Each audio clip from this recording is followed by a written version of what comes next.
Sorry that it's so crazy. I'm at the airport. I know it's been a minute since you've heard from me, and in the episode I will explain where I've been, but I just wanted to start off by sharing something I'm really proud of and excited about. So this whole season has been about the pitch that I've been working on for the last couple of years, and spoiler alert, I did finish a pilot version, which again I will tell you about in this episode, but I decided to submit it to the Tribeca audio storytelling portion of the festival, and it was accepted. My show, called Our Ancestors Were Messy, is an official Tribeca selection, and I can't believe it. I'll be at the festival June 10th, talking about the show with a bunch of people, and I don't know, I'm just really excited. The show ultimately is about, no, thanks. The show is about, I'm telling stories about Black history pulled from the gossip columns and the society pages of pre-civil rights era newspapers. And it's a comedy. It's meant to be fun, but also a reflection on how we formed identity before the civil rights era and immediately after slavery. I'm really, really proud of it. I'm so grateful to everybody that helped me with it. And I wanted you to be the first to know, so you can actually go check out the pilot. It's available right now, wherever you get your podcasts. It's called Our Ancestors Were Messy. Very much inspired by, the series Your Ancestors Were Messy, and y'all's response to it, honestly. It kind of let me know I was onto something. And since then, I've just been toiling away trying to make a version of it that could stand on its own. And I finally have, so. With that, I think that's everything. Yeah, this episode takes place between, when did I leave LA? March of 2023 and now, May of 2024. Yeah, hope you enjoy it. Oh wait, sorry, I forgot the intro. I'm Nichole Hill, and these are the secret adventures of Black people.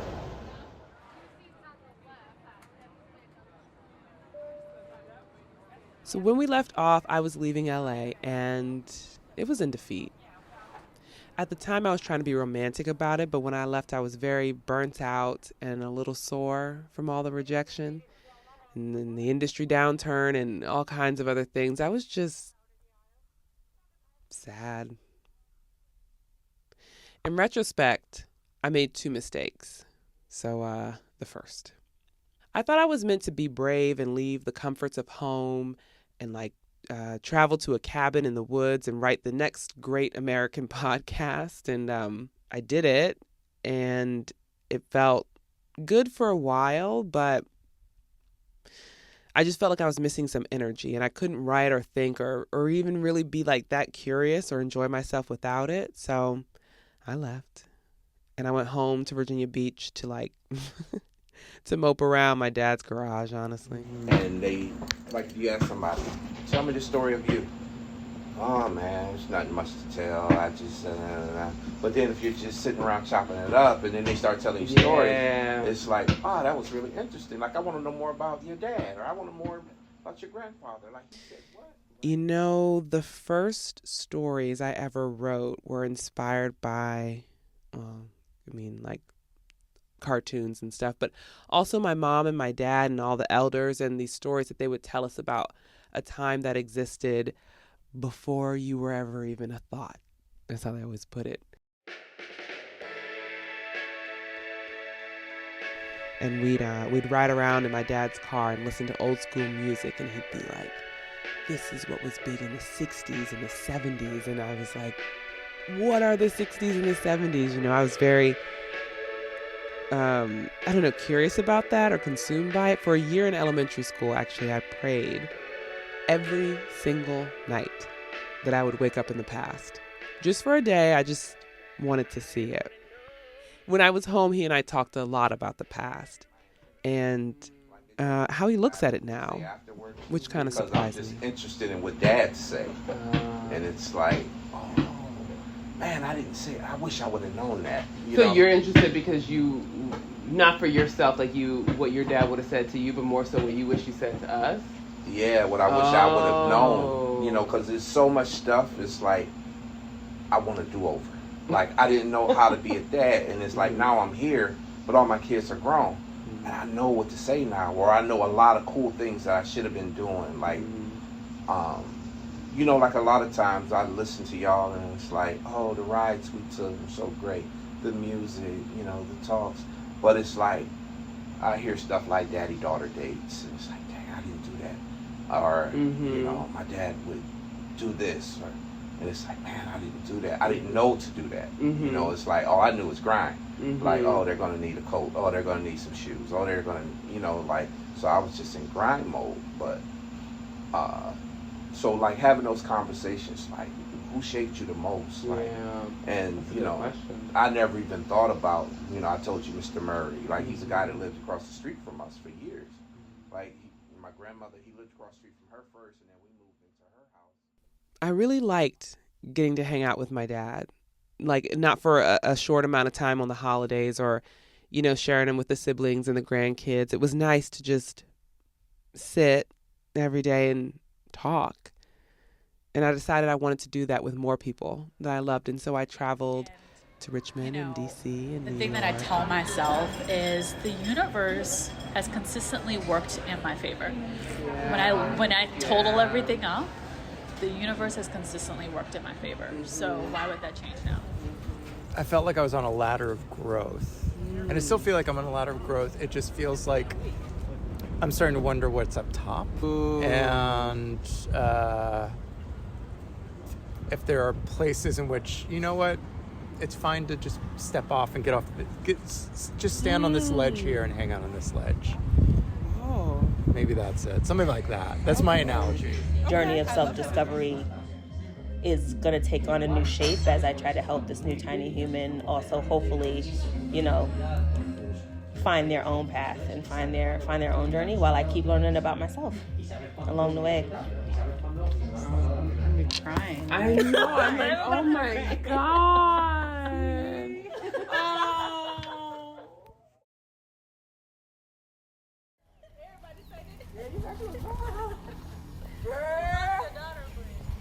Then I went down to Memphis to stay with my little sister. Shantae, be interesting now. Go. I have nothing to say. She's a teacher by day and a poet the rest of the time, writer too. And the plan was to visit for a week, but I ended up staying a couple months. I think that you just literally gave a textbook example of circular reasoning. I think you're circular reasoning. I think that maybe we unpack some of our... Hey guys, we're in Chicago and we are recording an actual video and it's walking so sad up that this is what you're doing on the tube. Really sad. And one weekend we decided to road trip from Memphis to Chicago. And we went to see a bunch of stuff, but we ended the trip at the American Writers Museum. Smells good. Yes, we're here to go to the American Writers Museum. Perfect. Thank you. And there was this exhibit there about the writing habits of famous authors. And some of them wrote 15-ish minutes a day. Others wrote all day, every day.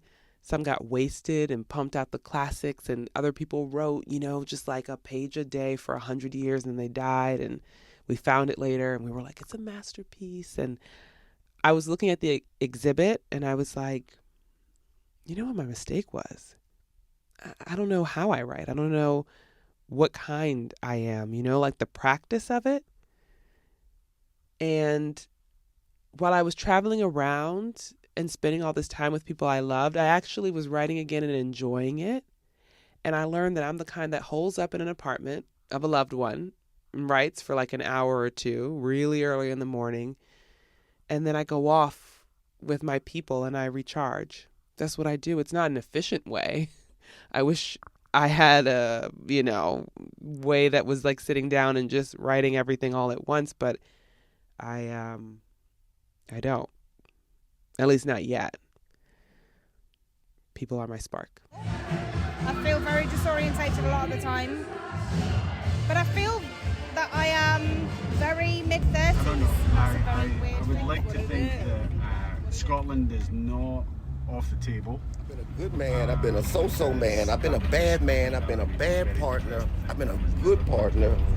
I've been a lot of things. And I went to look at my numbers. I was like, in the rear view mirror. I can do this. Better Like, space, mentally, In the past. Okay, and where have you been?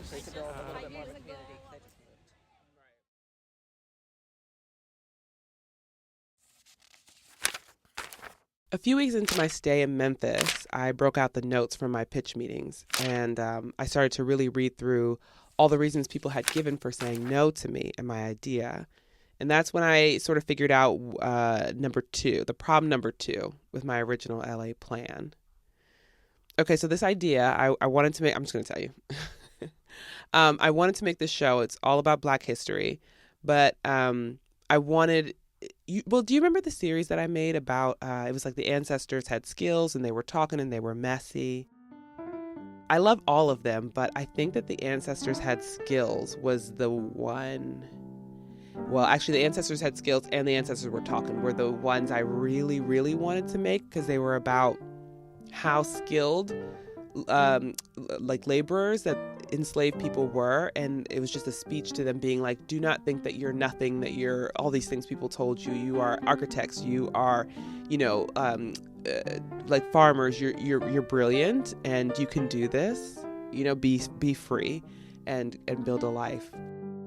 And I had people on to like discover the history, and I didn't talk at all on it. You just listened to them go back and forth about what it felt like to discover this history, and I thought that was amazing. And the ancestors were messy was like the entry into it, because it was like a love triangle in Victorian era, Black wealthy DC, and I love that one too. That was the most fun, and the other ones kind of had the philosophy stuff I wanted to discuss. So I built the pitch largely around the philosophy stuff, and when we would be talking, people would be into it, but then when they would read the pitch, they were like, this is, quite boring. At first, I was very offended by those notes, when I had heard them before, but with some time and space and distance and feeling more energized, I was like, you know what? They're not wrong. I mean, I don't want to listen to a show about... I don't want to listen to something too self-serious.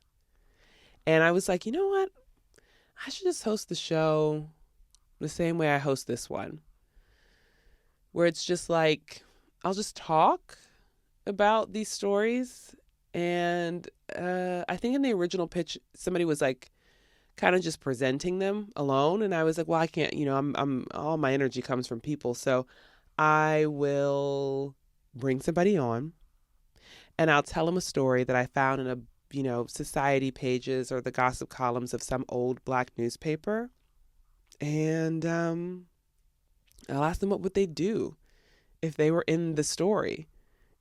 I started iterating. So I had my friends sit in while I read them my draft scripts and did, little sample episodes. And I did this one of my favorites, an old movie recap of, well, I won't tell you the movie in case I actually end up making this, but it's like the 1940s equivalent of Black Panther, just in terms of like the excitement that it inspired among Black people. And I was like, telling him the story, and I was like, would you go see this? Like, do you think that you would be as hyped as they were? And then he's like, no, I don't believe in ghosts. And then he shoots him. Bullet 2. He's feeling brave again. The drumming gets louder, gets faster. He keeps running. Ooh, it's building. You are building it, but you go right on ahead. Ooh, wait. My nerves. Go ahead. I'm sorry. Go ahead. So he's running. He's so tired. He's lost his little hat. And from that, I developed a series that I named Our Ancestors Were Messy. The Secret Adventures of Black People and Cocoa Hill Productions present Our Ancestors Were Messy. Percy Julian danced, drank wine, and ... with Professor's daughter. Today, a scandal is percolating in Howard University. And I submitted it to the Tribeca Audio Storytelling Festival. And would you believe me if I told you that it got accepted and that it's debuting in June? Well, it's true. It exists, which is a miracle, and people, audio jurors dug it, think it's good. So, that's great and really encouraging, and I'm going to make the show. I'm independent right now, but I'm back to pitching. But I'm also kind of looking into, I don't know, what if I stayed independent and I just tried to fundraise for it on my own? We'll see. Dude, if I do that, I promise you, I will detail that journey on this show so that anybody else who is trying to, make something happen on their own can, we can crowdsource information because it's hard. But, yeah, anyway, I'm really excited and I'm happy that it exists, and I'm really looking forward to making way more episodes and throwing myself into the archives because it's beautiful and there's so much to find in history. There's so much. All of this has happened before and it will all happen again. You know what I mean? That's Battlestar Galactica. All right. This is the last episode of the season. Not the show, but the season. I just wanted to let you know how things turned out. And thank you for being along for the ride with this season and all my other seasons. I read your emails and your DMs and, texts from my friends. I can't believe you guys are listening to this show. I think that's odd, but it's okay. And I look at the, the reviews and all that stuff, and it makes me brave. So thank you. And thank you to so many other people who have also helped to make this series possible and my life possible. Okay, so I'm going to thank you, and it's in no specific order. Here we go. Aseloka Smith, thank you for being such a compassionate story editor. And Trendel Lightburn, thank you for being such a patient and a loving sound designer. Thank you to everybody featured on this season and who housed me and fed me and loved on me when I needed it. Thank you, Mom and Dad. Thank you, Shantae and Dante and Aunt Stephanie and Nyla and Keith. Thank you, Tia. Thank you, Kyler. Thank you, Xavier. Thank you, Harold and Kevin and Tay and Jasmine and Lizzie and other Kevin and Zariah and Lanika, my Lyft drivers and Sarah and Uncle Albert. Thank you, Asefa. Thank you, Dina. The guy at the dealership that upgraded me from economy to a Mercedes-Benz, that was so nice. Thank you, Talia and Tara Lynn and Martina and Vanessa and Rich. Thank you, Chioke and Ronald and Mark and Davey. Thank you, Hannah and Kia and Ellen and Yoe and John. Thank you so much for believing in my vision, Adriana and Tracy and Tadek and Alex and May and the entire Berlin crew. We could have been contenders, but the world was not ready. Thank you to my improv team. I don't know her. I've forgotten people. I'm sure of it, and I'm so sorry, but I love you deep. And that's it. I hope you had a good time. I don't know when I'll be back. I'm gonna share the pilot with you though very soon. And after that, I gotta work, but as soon as I have another story, like a present day story too, because I still love the present as much as I love the past. So how about this? As soon as I have another story for you about Black folks holding it down across space and time, I will, I'll send out the bat signal. I'll send out the hat signal. If you know, you know. And then we can meet up here. Sound good?